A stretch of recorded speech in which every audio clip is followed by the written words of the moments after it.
สบายดีทุกคนมื้อนี้พบพ่อกันคือเก่าเด้อที่ช่องจะเป็นลูกสาวหล่ามื้อนี้ข่อยสิมาเฮ็ดน้ำหวานกินเนาะทุกคนมื้อนี้อากาศร้อนเนาะก็สิมาเฮ็ดน้ำหวานกินเนาะ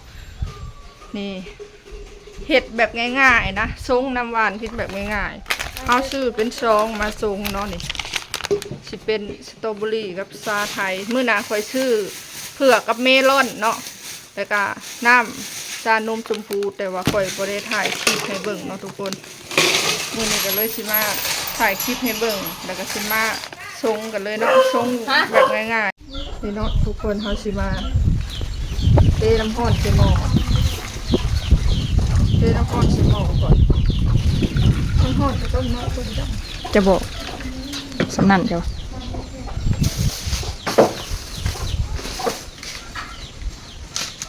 วิธีชงง่ายๆบ่ได้ยุ่งยากอากาศร้อน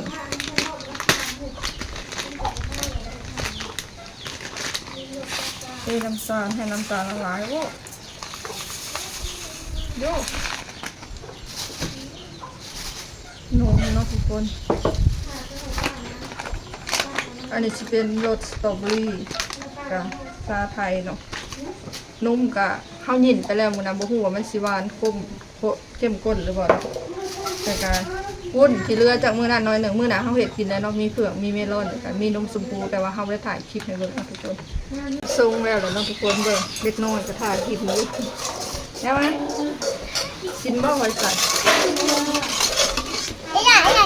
ตอนเฮาอันผสมส่วนประกอบกับหมูมีอย่างไรมีน้ำร้อนละลายใส่น้ำตาลแล้วก็ใส่นมข้นแล้วก็ใส่ชาไทยลงไปเนาะ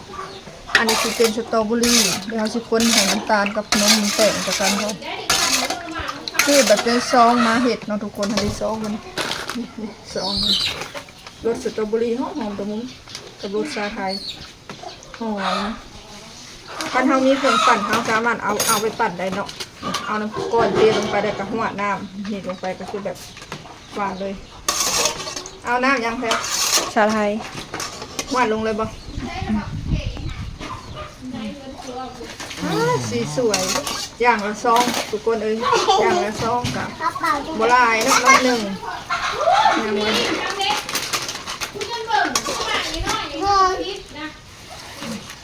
ไปหาจอกอันนี้แม่เล็กหน่อยจองตูจอกน้องแพ้วไรอันนี้ทุกคนเลยคุณเอาจอกหนึ่งนี่อิ่มเลยเกือบเบิดทงหนึ่งเลยคุณเอาจอกหนึ่งจอกใหญ่น้องคุณตัดก้นขวดอันนั้นสตรอเบอรี่โอเคเป็นอะไรแซ่บอันนี้ชุบใส่อันนี้ดูไม่ได้ได้กินอยู่ดอกใจเย็นๆเล็กน้อย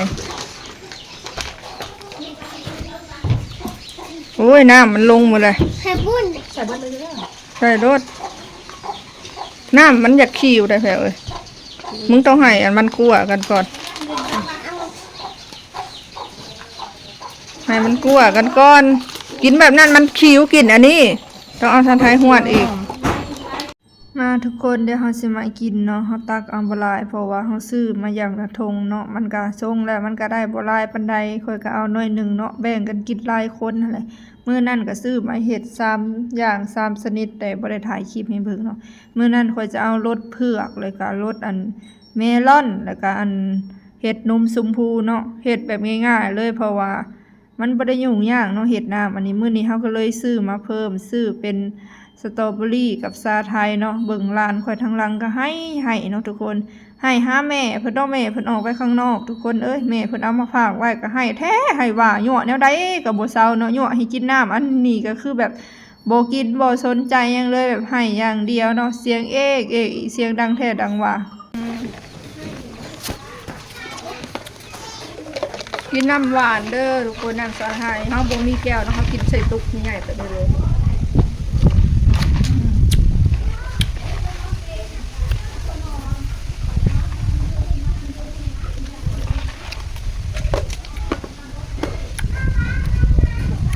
เวชขึ้นเป็นใส่ขี่กิโลซอยกันเนาะขึ้นมาแต่นาไปหาคุดกิโลเดี๋ยวเขาจะไปใส่ขี่ซอยเนาะบอกว่าเด้ตอนเช้าจังมาบอกตื่นเพศเลยจังมาบอกออกไปนาไปไม่ใช่แล้วกินว่าบอกว่าให้กูตั้งมุ้งมาดูฉากกระเบืออย่าพูดอย่าขึ้นเทิงมันเก๊กะไว้ อยู่นี่แล้วบ่มีพี่ นั่งดีๆค่ะโอ้ยเปลี่ยนส่งให้กูว่างเปลี่ยนงานเติม แกงมาใหม่อีก แกงก็ไม่เล็กกินนี่ยังว่าเป็นข้าวแรงเป็นข้าวเที่ยงข้าวอยู่น้ำกันนี่นั่นเห็ดแนวใดมันขวับบ่จะได้น้ำเด้เที่ยงกลางเฮือนเหนียวกลางเฮือนบนอาหา ต้ ร องไผ่เหี้ยหาไม่พี่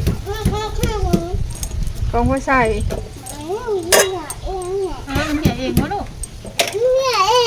เห็นป่ะ อีหล่าเห็ดเหี้ยเด้อของอีหล่าเด้อ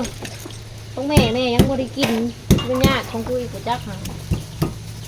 ขึ้นชั้นสิฮักลงมามันนะ น้ำหนักจะใครกิโลขึ้นแม่ไม่ยังกันมาก่อนจะกูสิไปทำไมจะมึง นักน้ำกับพ่อแห้งนักเองกับพ่อแห้งขึ้น ลืมเรื่องที่แอวหัก แล้ แล้ว วได้ ต่ำเลยนะคะกูทุกข้างหัวเข่ากูเด้อดังไฟไปอุ่นไฟเย็น อ๋อไม่เห็นหม้อใส่ข้าวน้ำมัน ตั้งบนมันเกียบกู หาทาง มา มา กินลูกมากินของยาเอาไว้ ทำอะไรกันเมื่อกี้อ่ะเพลงก็อยาก เอาออกเทสเลยอันนี้น้อยๆนะครับ ที่หล่อที่หล่อ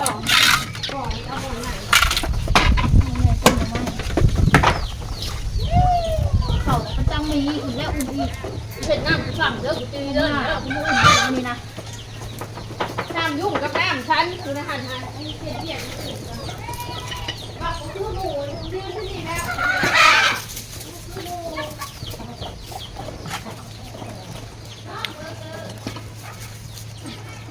โอ้ยฮอน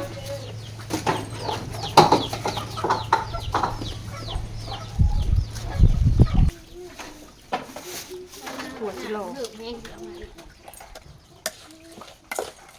ตั้งหมูไปบ่มกินได้หมูต่อหมูจุกเลย กิน โอ้ยมักทุเรียนมันยังกินเห็ดมักทุเรียนในเส้นอย่างเส้นเอาให้กินเบิดอร่อยไหมหวานอร่อยพี่ดามักกินเบิดโอ้ยเปิดมักอะโวคาโดก็กินแทนมันก็จะเงิดเวลาแล้วก็มันจะกินบ่มักหวานจะแซ่บเวลา เปลี่ยนแปลง รากมันองุ่นมึงชอบขนวยในตู้อันมือใดวานอาหารที่มันออกมาหรือมันเอาไปอาบน้ำเด้คือติดมือไปช่องขนวยกล้ากินเอากลัวเอามากไหมพอใช้มาอีกแล้วช่องขนวยมักองุ่นใหญ่ๆฮะกินนั่นน่ะจ้ะ เปลี่ยนแปลงประจำการเวลาปกติ ด่าใหญ่เลยอีด่ากินแล้วคนเนาะ บอกพี่ดูกินมัน กินนะแม่เฮ็ดกับจิโลนี่จ้ะ มึงก็เลยว่าอยากว่าบอก กูจะมึงอยากบอกเปิดจะหลักซัดมึง อะไรมันลองพิสูจน์ตะเก้าคนมินแม่แฟนมินตะเก้าฮะมินเดี๋ยวนี้พวกว่าเซ่ แต่งวดก่อนกูไร เพนพักไฮสดมันน่าจะว่ากินเบิดอ๋อหมักทุเรียน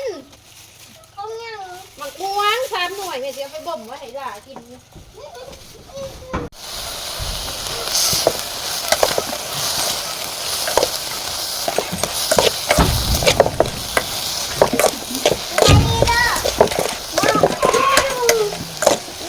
ไอ้โดนสปีดอ่ะ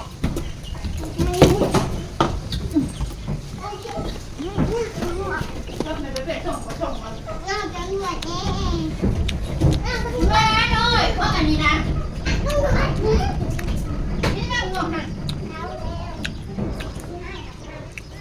ปั้นกินข้าวกันทุกคนยังไม่ได้กินข้าวเที่ยง3 โมงเลยปวดจิโลปะเกือบความเอื่อยกำลังต้มหน่อไม้แกงอยู่จักยำได้สิจืดหน่อไม้ค่ะปั่นกินหลอกหยอกเนาะ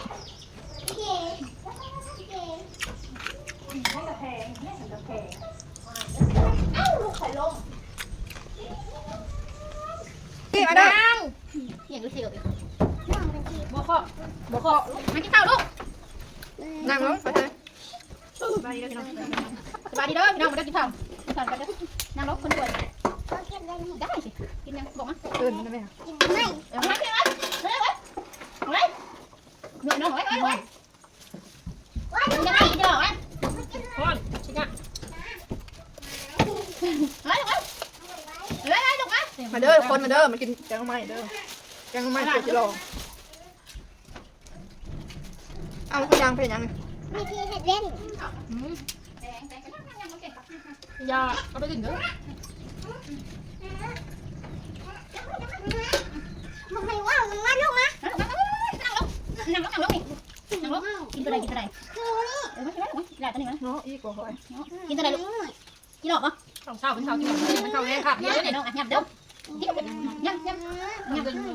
ยำเด้อแก้วเต็มปากยำเด้อ อย่าบังกล้อง นั่งลงอัน เอาน้องไม้บ่นี่น้องไม้น้องไม้ ไม่ต้องคนอัน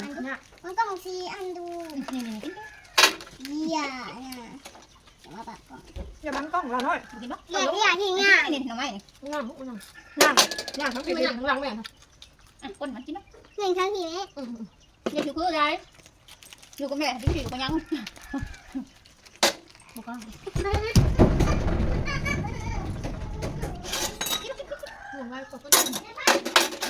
แม่มาพันแม่พี่เจ ไปรถลูก